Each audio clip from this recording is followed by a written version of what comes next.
Welcome students for part number 2 for chapter 3 reproduction in animals.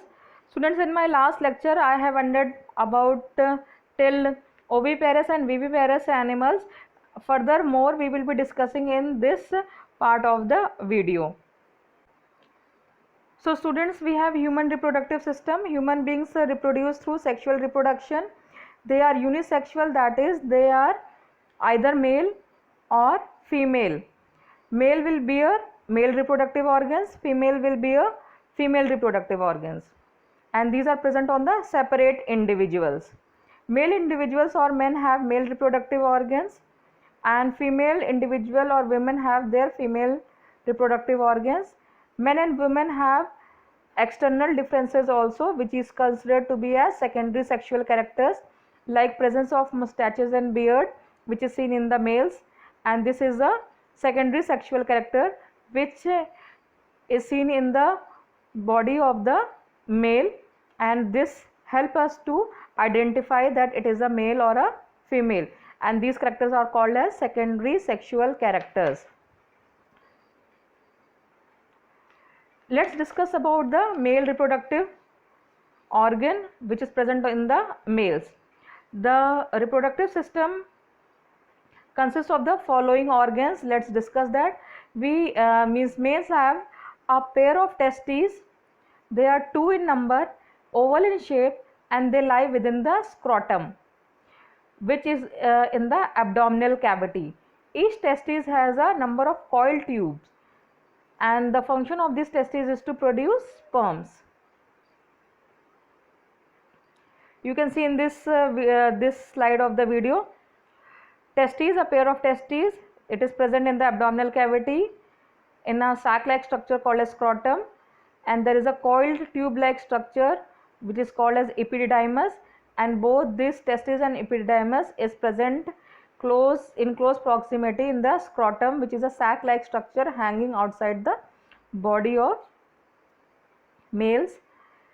This coil-like structure moves ahead in the upper part of the body, which is known as vasa differentia. So talking about the function of the testes, it produces sperms. Epididymis, it stores the sperms in it for some time. Then this sperms travels through the sperm ducts, which is also called as vasa differentia.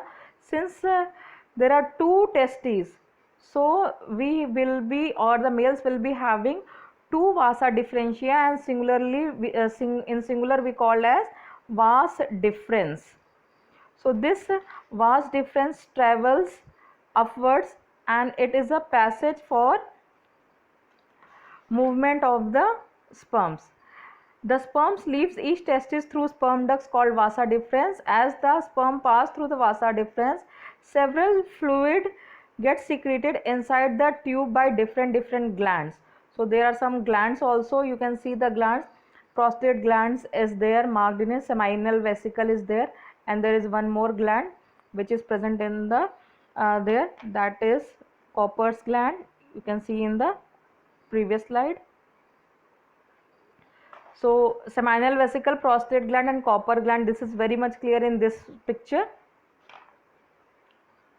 These are the different glands which add on to the sperms, and together they form the semen.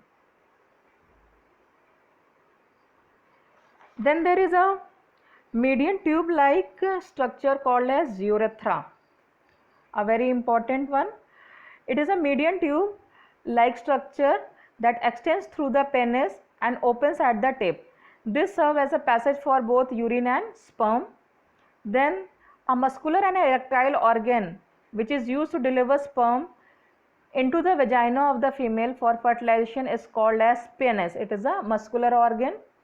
The associated glands, seminal vesicle, prostate gland, and Cowper's gland, these are the associated glands which release their secretion in the sperms, and together they make it a semen. So what is a semen? Semen is a thick whitish liquid containing sperm and secretions from the accessory glands. So this was the male reproductive system. You can have a clearer picture in the diagram.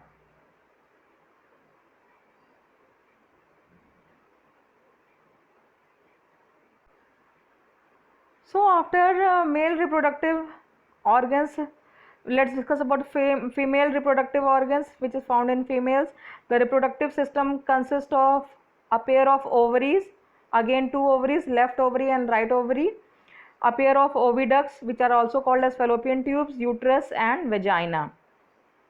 The diagram is clear to you all.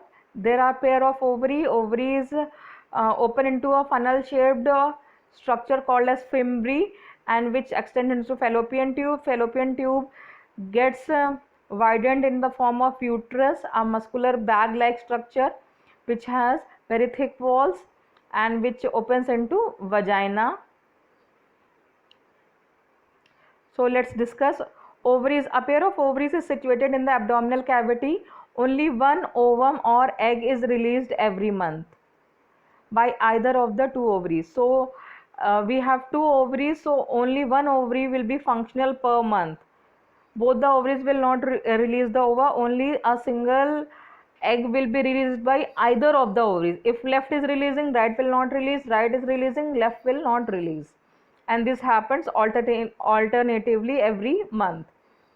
Functioning of the whole female reproductive system depends on the hormones secreted by the ovary, and there are two hormones, basically estrogen and progesterone.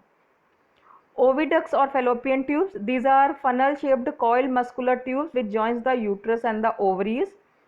Uterus, it's a broad muscular pear shaped chamber where fertilized ovum develops into baby, and this uterus opens into the last part, that is vagina. It is a wide muscular tube which connects the uterus to outside. It receives the sperms. This is a place for receiving of the sperms from male for fertilization of ovum.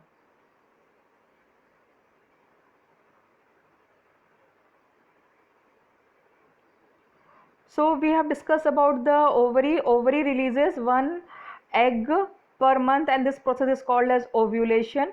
Here this egg is captured by the fimbriae like structures and it travels in the fallopian tube. Here in the fallopian tube it is the site of fertilization. So sperm travels till fallopian tube. Here the fertilization takes place between the egg and the sperm. After fertilization, zygote is being formed. Zygote travels down and down till the uterus and gets attached to the walls of the uterus, and this process is called as releasing of the ovum is called as ovulation.